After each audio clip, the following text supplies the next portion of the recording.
வணக்கம். நான் உங்கள் ஜெயா அம்மா. எல்லாருக்கும் எல்லா பெண்களுக்கும் மகளிர் தின நல்வாழ்த்துக்கள். இன்னைக்கு வீடியோவில் மகளிர் தினத்தை பற்றி தான் பார்க்க போகிறோம். 1954 வந்த படம் அது, ராஜி என் கண்மணின்னு. அதில் அந்த பாட்டு ரொம்ப நல்லா இருந்துச்சு. கண்ணு தெரியாமல் ஒரு அம்மா பாடிட்டு இருப்பாங்க, பூ வித்துட்டு இருப்பாங்க, பூ வித்துக்கிட்டே பாட்டு பாடுவாங்க. அதில் பாலசரஸ்வதி அம்மா பாடியிருப்பாங்க. இந்த பாட்டு ரொம்ப நல்லா இருக்கும். இதை நீங்களும் கேளுங்க. அந்த பாட்டு: மல்லிகை பூஜாதி ரோஜா முல்லைப்பூ வேணுமா, தொட்டாலும் கை மணக்கும் பூ பட்டான ரோஜா பூ கதம்பம் வேணுமா. மல்லிகை பூஜாதி ரோஜா முல்லைப்பூ வேணுமா, தொட்டாலும் கை மணக்கும் பூ பட்டான ரோஜா பூ கதம்பம் வேணுமா.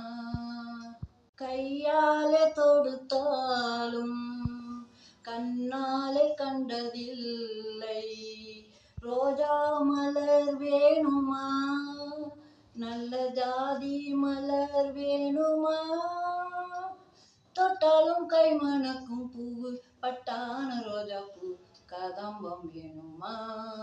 பாட்டில் அந்த அம்மா கண்ணு தெரியாமல் பூ விற்று இருப்பாங்க. அந்த பாட்டு எனக்கு ரொம்ப பிடிச்சிச்சு. அதனால தான் இந்த பாட்டை உங்களுக்காக, எல்லா பெண்களுக்காகவும் இதை நான் டெடிகேட் பண்ணுறேன். அதே போல் எல்லாரீஸ்வரி அம்மா பாடின பாட்டு ஒன்று மகிழம்பூ படத்தில் பாடியிருப்பாங்க. பிச்சிப்பூ, மல்லிப்பூ, அல்லிப்பூ, அரளிப்பூ, முல்லைப்பூ, தாளம்பூ, தாமரைப்பூ, சிவந்திப்பூ, ரோஜாப்பூ, சம்பங்கிப்பூ, அரும்பா இருந்தது நேத்து, இது அழகா சிரிக்குது பூத்து, வாசனை வீசுது வாவென பேசுது அம்மா உங்களை பார்த்து. இந்த பாட்டு கேட்கறதுக்கு எனக்கு ரொம்ப பிடிச்ச பாட்டு. எல்லா பெண்களுமே பூ போல மென்மையாக ஒன்னொன்னுலேயும் சாதனை பண்ணிக்கிட்டு வந்துக்கிட்டு இருக்காங்க. அதனால் எல்லாருக்காகவும் இந்த பாட்டை நான் டெடிகேட் பண்ணுறேன். இந்த பாட்டோட லிங்க்கு கொடுத்துருக்கேன், அதையும் செக் பண்ணுங்கள். ஹாப்பி உமன்ஸ் டே நல்வாழ்த்துக்கள். எனக்கு சப்போர்ட் பண்ணுங்கள். நன்றி, வணக்கம்.